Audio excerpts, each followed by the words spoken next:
Hello there, welcome to another episode where we learn about Rhino 3D for Mac, Rhinoceros 3D version 6. The first episode gave you just an overview of the user interface, how to control the camera, and just moving around some boxes. We have a third episode that focuses more on the freeform modeling. We make a duck. But in this episode, we're going to focus on laser cutting. So we're just going to look at the top-down view. So go ahead and we're going to switch over to that. With the top front right, you can move your two fingers around the trackpad. It'll pan around, and then you can pinch to zoom in and out. So our goal here is we're going to design for the laser cutter. We have some episodes that focus on designing for the laser cutter, but what you need to know is that the artwork that you need to make anything that you want cut all the way through in red and then etch in blue. So if we take a look at our layers, you can go up to here. Alternatively, you can have your right sidebar open and view that. We are going to modify the defaults. I like to modify any defaults in software just to clean it up. So we're going to get rid of the layers we don't need. And here we're only going to worry about cutting, vector cutting all the way through, and vector etching, which is roughly a tenth of the power. So we want to set everything up here. We want to make sure it's RGB red. So you go over to here to RGB. It looks like it's a 200, which is not the pure red we want, 255. And let's see, we want to update that right here. Let's see. Looks like it is not modifying as I'd like. How about that? Okay, there we go.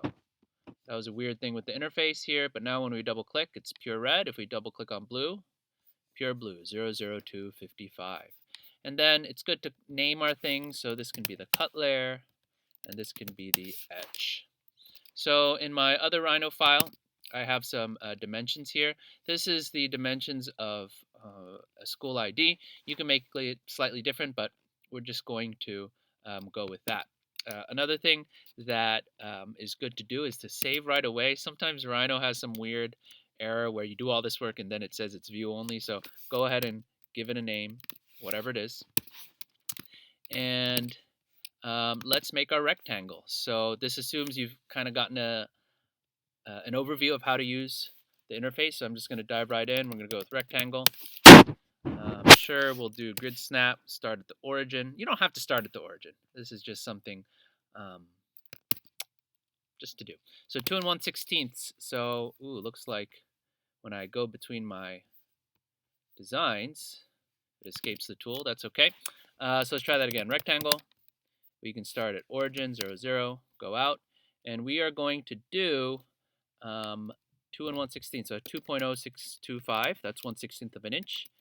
Oops. Let's try that again. Sorry about this. Let's try this again. Okay. 2.0625, comma 3.375. Okay, boom. Now, right now, this rectangle, if we open up our window a little, it is on the default layer. So we're going to switch it. That's these concentric circles. We're going to switch it over to the cut. And we know we're correct because we have the red. And then we'll make a little hole for whatever you're anchoring. So circle, oops, circle. And you can turn the grid snap off if you want. All right, make a circle like that. Now, notice, take a look, it's still default right now. So I forgot to actually switch to that active layer. So once again, we can click on that, change it to the cut layer. All right, but if I want any future things, I can make that the active layer. So then let's say if I wanted to do, we repeat command, either spacebar or return. Let's say if I wanted to make another circle, okay, you can do that. The other thing is, let's see, we might have to do right sidebar for this, the width. All right, we want to make it hairline. That's as thin as possible. Whoever is going to take this design and prep it for the laser cutter, they're going to make sure it's true red, true blue, true black, and also hairline, but this will help that person out. So the next thing we're going to do, we're going to switch to our etch layer, and now we're going to do some sort of design. So, you can do the circle, you can do, let's say, interpolative curve. All right, you can sort of make different designs. Whenever you're done, all right, this is not defined, so press enter. Okay, you could use things, the ellipse, rectangle, whatever design you want. Okay, let's say you have that design. And then you can type in text. Now, there's a difference between text and text objects. So let's investigate that. Text, all right, you have all these different options, different fonts. And let's say you do first name, last name, all right, apply. And whoa, that's a lot bigger than we want. So we can go back, double click, and let's say the height, we want it to be a lot smaller, okay? And there you go. Now notice how with text, we can actually go back in, double click, and tweak. However, when this gets exported, let's say you pick a font that is on your computer. If the computer that is processing in translating your design in Adobe Illustrator, if that doesn't have that font, it's not going to transfer over. So what we can do instead is instead of text, we can do text object. It's going to pull up a similar type of dialog box, but let's say we wanted future or bold. Another name, okay, and all these different options we're not going to go over. But if we hit apply and we place that there, okay, now when you double click, it actually, you can no longer edit the text, and that's because it's created it as an actual group. Now let's do that one more time, text object. If we don't group output, give that a try, we put it there, you'll see these are actual individual pieces. So it really depends on what you want to do. And this is nice here with the text object because it's already an outline. You'll need that outline for the laser cutting.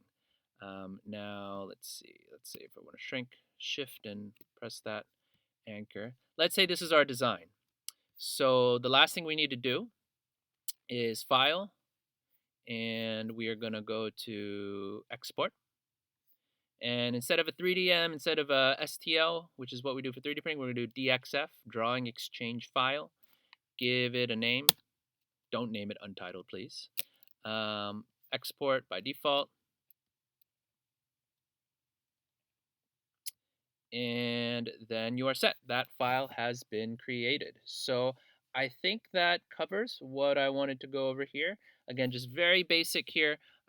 Red for cut on a different layer.